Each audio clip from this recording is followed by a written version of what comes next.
Prashant. Please give a huge round of applause for him. Prashant, landmarks, Prashant. What comes to your mind when I say the word landmarks? Anyone? The bookstops. Fine, all that and more.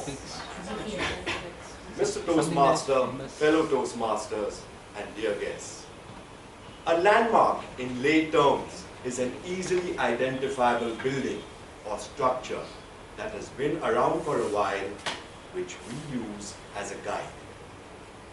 It could be that restaurant which is now run by the third generation of its founder.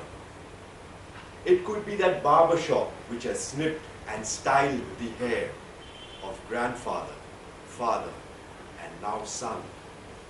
Or it could be that shop that has been around even before your dad was born.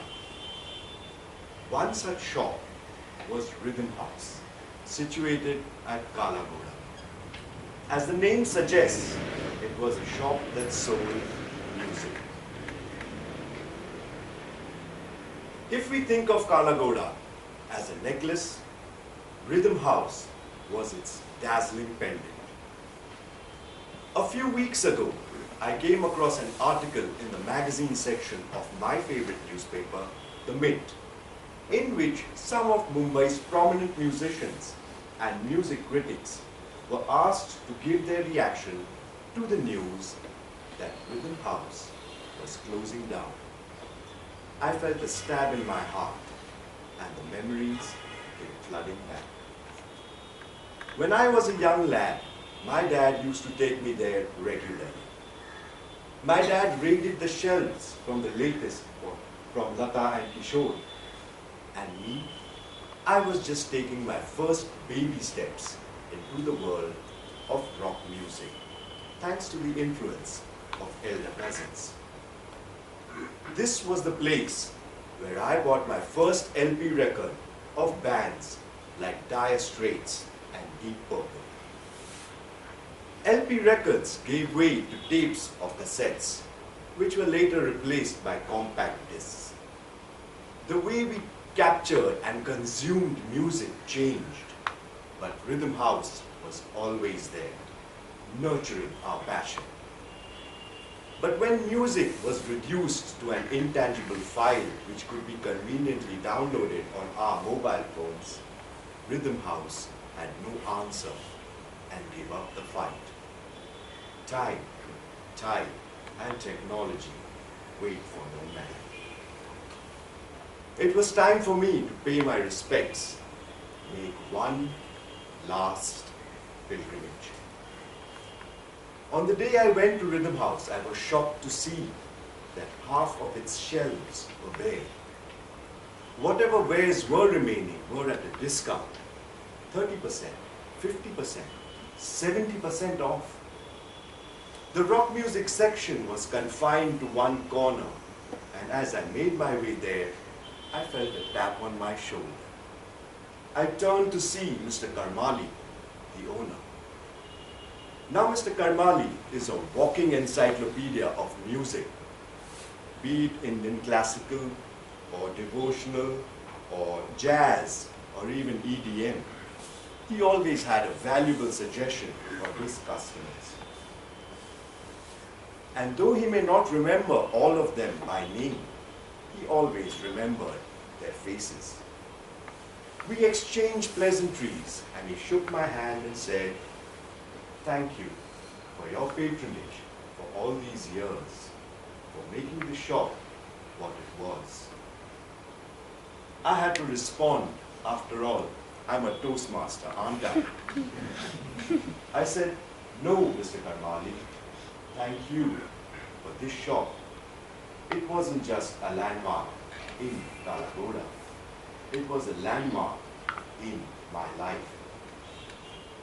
Mr. Karmali just smiled and hurriedly moved away, pretending he had just seen another pilgrim. Even on those almost empty shelves, I found a compact disc that I had been searching for long. and a fleeting thought crossed my mind. Isn't this what vultures do? Feed on something that has been killed and dead? But I quickly brushed away that thought. I needed closure on Rhythm House's closure. As I paid and made my way towards the exit, it finally struck me. There will be no next time. This was it. Rhythm House had been consigned to a footnote in history. I walked outside and turned to look at it one last time.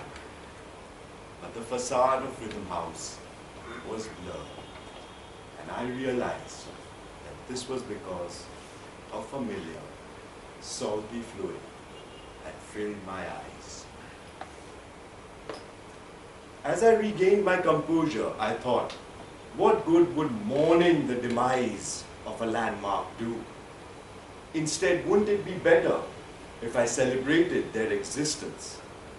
And ever since then, while going townside, I take a small detour and grab a bite at the more than 100-year-old B. Merwans outside Grant Road Station. Mawa cakes to die for.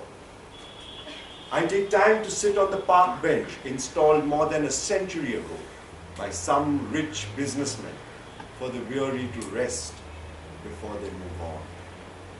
I go see movies in that theatre so iconic that the surrounding area and the nearby bus stop are named after it. Friends, look around you and you will find these hidden gems. Celebrate them by taking what they have to give. Cherish and relish their offerings. Make them a landmark in your life.